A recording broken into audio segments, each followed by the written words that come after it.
One bad server decision can follow your account for more than 100 days. And the weird part is most players don't even realize they're making this decision. Because when a new server open, everybody's focused on the same thing.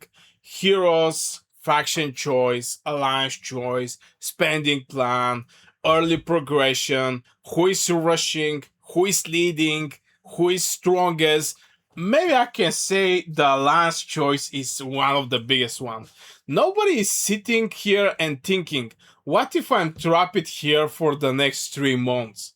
But maybe they should. Because I think one of the biggest mistakes in Call of Dragons happened during the first few days of a server. And most players don't realize it until it's too late. I start thinking about this after seeing newer players asking questions about migration. Usually the question sounds simple. Something like, if a server doesn't work out, I can just move later, right? And honestly, I used to think about migration the same way. Like some kind of emergency exit. Like if things go bad, I'll just leave. Problem solved. And to be fair, it's actually solving the problem. I mean, it's not good to sit in kingdom that you just don't like. But then you look at the timeline, and suddenly the situation feels very different because you're not talking about leaving next week. You're not talking about leaving next month. You're talking about surviving an entire season cycle. And that's changed everything because now the question isn't can I leave? The question become can I live with this server for 100 days? And those are very different questions. Then I noticed something interesting. Most players spend more time researching heroes than the kingdoms. Think about that. People will spend hours, hours debating whether a hero is worth universal medals. But they will join a kingdom after a 5 minutes conversation. That feels backwards. Because if you invest into the wrong hero, eventually you can recover.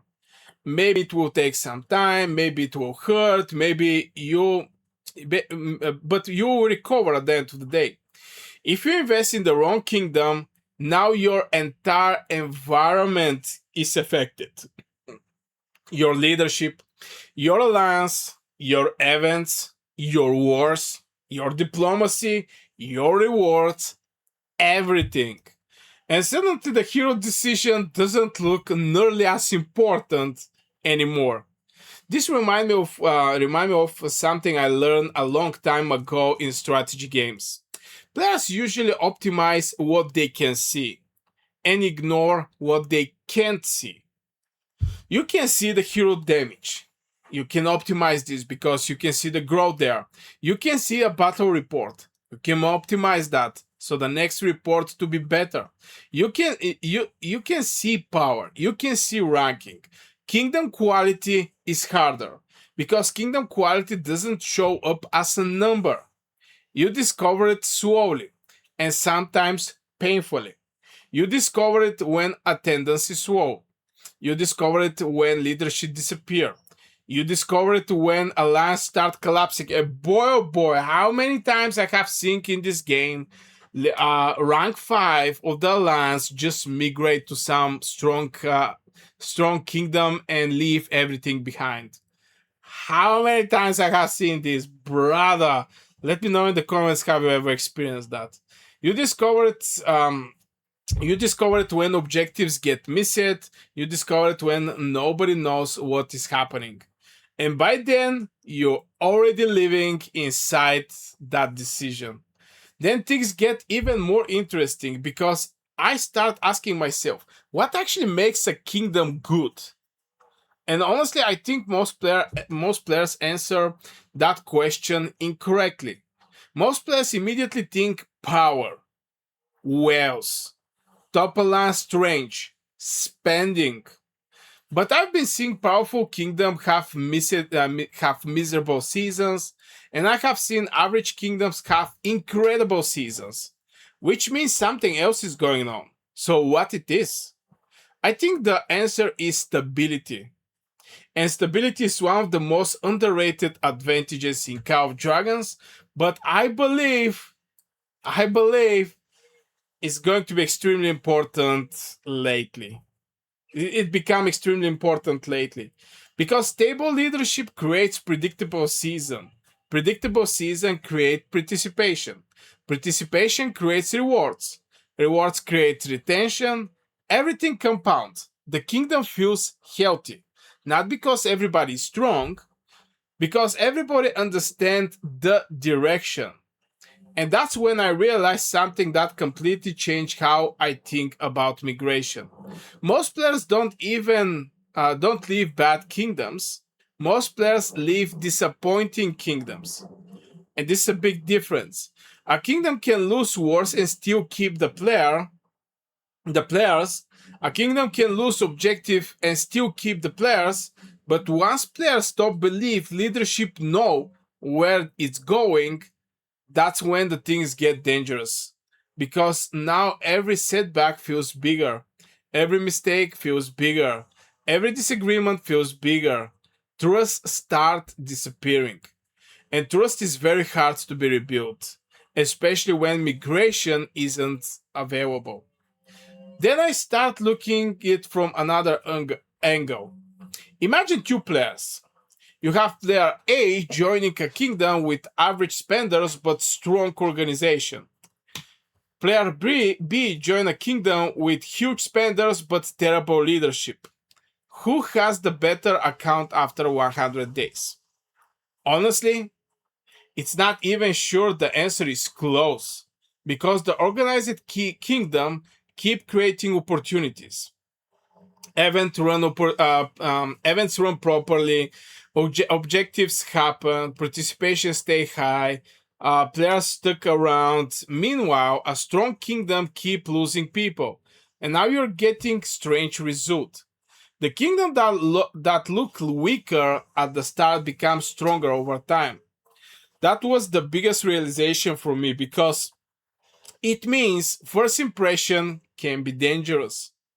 Then I notice another mistake players make. They evaluate Kingdom using Launch Energy. And Launch Energy is one of the biggest liars in the game. Everybody's excited during the first week, everybody's active, everybody's optimistic, everybody has a plan. The real kingdom doesn't appear until later. The real kingdom appear when things go wrong. What happened after the first lose? What happened after the attendance drop? What happened after drama starts?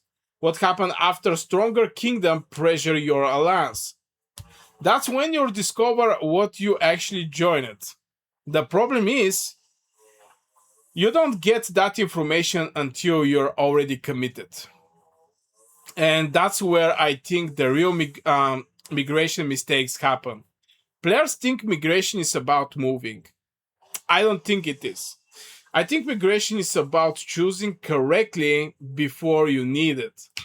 Because once you need migration, you're already paying for a decision made months ago. And that's changed how I won't approach a new server completely. I wouldn't ask who is the strongest, I'll ask who is still going to be here after 100 days. That's a much harder question, but probably a more important one. Because if this kingdom is not going to survive, if it's going to disband, why joining there? You're going to have the same migration problem after 100 days. Then I start thinking about the last leaders. And honestly, I think leaders feels this problem more than anyone. Because regular players can sometimes survive a bad kingdom, leaders have to carry it. If leaders is weak around them, they feel the problem. Attendance problem, communication problem, recruitment problem, diplomacy problem, everything. Which means choosing the wrong kingdom isn't just a progression issue, it's a stress issue. You're singing up for months of avoiding frustration. And I think a lot of players underestimating that. The weird thing is that nobody warned the new players about this. People warn them about heroes, people warn them about spending, people warn them about universal medals, people warn them about faction choice, but very few people say, be careful who you're spending your first 100 days with. And honestly, that might be one of the most important decisions in the entire game, because your kingdom influences almost every reward you earn. Every alliance you will join, every war you will fight, every objectives you will participate in, every season you will remember. And unlikely a bad hero investment, you don't get to fix it tomorrow. So the more I think about it, the less I believe migration is actually the story. I think kingdom selection is the story. Migration is just the consequences.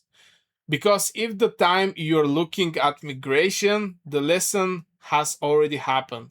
The frustration already happened. The missed opportunity already happened. And the worst rewards already happened. Migration is simply the receipt.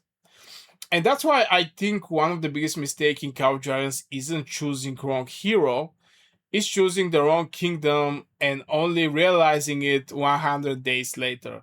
Because heroes affect one march, kingdom affect your entire experience.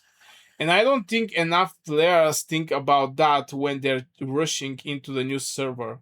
So I'm curious, have you ever spent an entire season in a kingdom you wish it you had never joined?